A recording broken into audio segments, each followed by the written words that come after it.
England की राजगद्दी साल 1509 से लेकर 1547 तक हेनरी के हाथों में हुआ करती थी।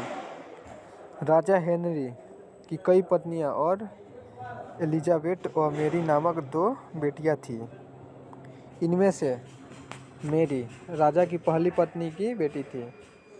राजा हेनरी को मेरी ज़्यादा पसंद नहीं करता था,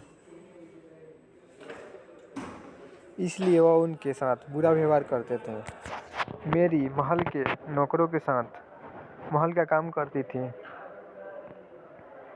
अगर मैरी कुछ कह भी दे तो राजा उसकी कोई बात नहीं मानते थे। सन 1547 में जब राजा हेनरी की मौत हो गई तो प्रजा की इच्छानुसार 16 शताब्दी के दौरान हेनरी की पहली बेटी मेरी को इंग्लैंड की राजगद्दी दे दी गई। वो इंग्लैंड की रानी बन गई। उस समय इंग्लैंड के हालात बहुत अच्छे नहीं थे।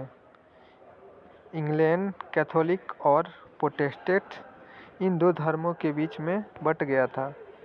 उस समय दोनों धर्मों के लोगों के बीच जंग छिड़ी हुई थी। रानी मैरी चाहती थी कि पूरे इंग्लैंड में सिर्फ एक ही धर्म हो, लेकिन लोगों ने उनकी यह बात मानने से साफ इनकार कर दिया था। इससे नाराज होकर रानी ने उनकी बात न मानने वालों को मौत की सज़ा दे दी थी। वो ऐसे लोगों को जिंदा भी जला देती थी।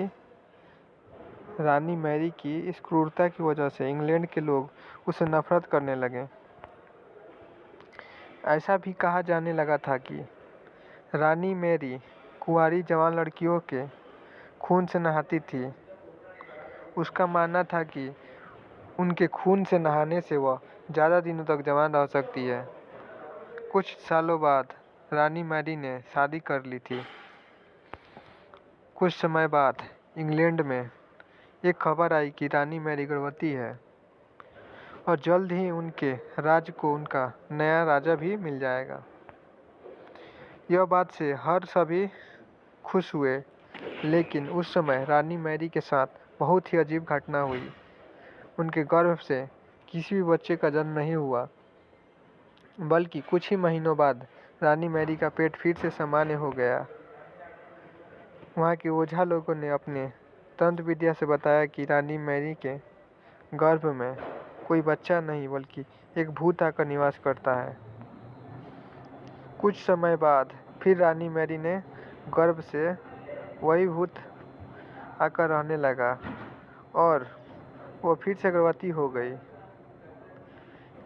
इस बार भी रानी को कोई बच्चा नहीं हुआ और ये घटना के कुछ दिनों बाद रानी मैरी की मृत्यु हो गई। इसके बाद मैरी की छोटी बहन एलिजाबेथ को इंग्लैंड की राजगद्दी पर बैठाया गया और एलिजाबेथ इंग्लैंड की नई रानी बन गई। रानी मैरी की क्रूरता की वजह से इंग्लैंड के लोग उसे एक निर्दयी औरत मानते थे। वहीं जब उसके गर्भ में बच्चे की जगह एक भूत का निवास होने लगा तो लोगों ने उसे श्रापित भी करार दे दिया। इसी वजह से उसे लोगों से ब्लडी मैरी का नाम दिया। कहानी से सीख। ब्लडी मैरी की कहानी हमें यह सिखा देती है कि अपने निजी विचारों और सोच को लेकर दूसरे लोगों पर दबाव नहीं बनाना चाहिए। शांति और करुणा से लोगों का ख्याल रखना चाहिए। मनुष्य का धर्म बनता है।